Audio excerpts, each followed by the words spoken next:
Assalamualaikum warahmatullahi wabarakatuh. Perkenalkan, nama saya Andi Nurapni Harnisa, akhiran NIM 095 dari kelas Farmasi B2. Pada pembahasan kali ini, saya akan menjelaskan mengenai apa itu HIV atau AIDS. Baik, sebelumnya kita harus mengetahui apa itu HIV dan juga AIDS. HIV berasal dari singkatan Human Immunodeficiency Virus, yaitu virus yang menyerang sistem kekebalan tubuh manusia yang kemudian menimbulkan AIDS. Virus yang termasuk dalam golongan retrovirus yang terdapat dalam cairan tubuh manusia. Yang kedua ada AIDS. AIDS, singkatan dari Acquired Immune Deficiency Syndrome, merupakan kumpulan sindrom yang fatal karena terjadi kerusakan yang progresif pada sistem kekebalan tubuh atau sehingga menyebabkan manusia sangat rentan mudah terjangkit beberapa penyakit. Nah, kemudian bagaimana sih perjalanan infeksi HIV menjadi AIDS? Yang pertama, HIV akan masuk ke dalam tubuh melalui darah, cairan genital, dan juga ASI.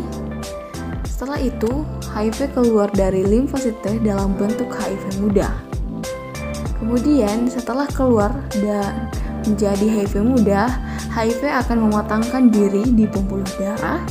Setelah HIV matang, HIV ini akan siap menginfeksi limfosit T yang lain dengan cara menempel di reseptor CD4 limfosit T.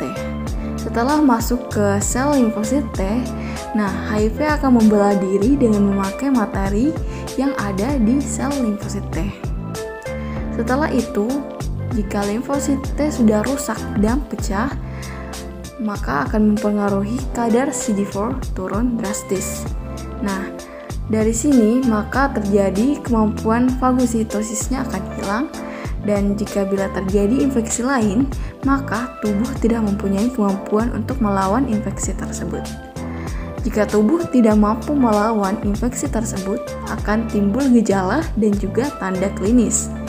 Dan setelah timbul gejala dan tanda klinis, akan menyebabkan infeksi oportunistik. Infeksi oportunistik ini akan menyebabkan atau mengakibatkan terjadinya AIDS atau SIDA. Kemudian, hal yang harus diingat atau diperhatikan, cara HIV atau AIDS menular itu melalui yang pertama, melakukan hubungan seksual dengan pasangan yang terinfeksi HIV tanpa perlindungan. Yang kedua, pemakaian jarum suntik bekas pakai yang sudah tercemar HIV dan dipakai bergantian. Dan yang ketiga, transfusi darah atau produk darah yang sudah tercemar HIV. Dan yang keempat, atau yang terakhir, penularan dari ibu yang terinfeksi HIV kepada bayinya melalui proses kehamilan, melahirkan, dan juga menyusui. HIV atau AIDS tidak ditularkan melalui hidup serumah, makan bersama, berjabat tangan, berenang, berpelukan, berciuman, dan juga gigitan nyamuk atau serangga.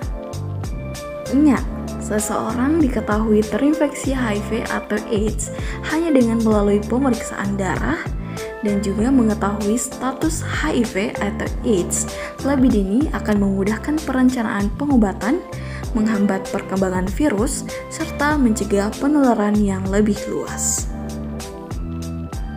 Selanjutnya, bagaimana mencegah terjadinya penularan HIV? Jika bisa mencegah, mengapa harus mengobati? Dan cara mencegah penularan HIV bisa menggunakan konsep ABCDE. A atau abstinence artinya absen seks ataupun tidak melakukan hubungan seks bagi yang belum menikah. B. Be faithful artinya bersikap saling setia kepada satu pasangan seks atau tidak berganti-ganti pasangan. C atau C. Gunakan kondom artinya cegah penularan HIV menggunakan hubungan seksual dengan menggunakan kondom. D atau drug no artinya dilarang menggunakan narkoba. E atau equipment Artinya, pakai alat-alat yang bersih, steril, sekali pakai, tidak bergantian di antaranya, atau alat cukur dan sebagainya. Dan juga dapat juga memberikan edukasi, pemberian informasi yang benar. Itulah tadi pembahasan mengenai HIV atau AIDS. Semoga informasi yang saya sampaikan dapat tersampaikan dengan baik. Cukup sekian dan terima kasih. Assalamualaikum warahmatullahi wabarakatuh.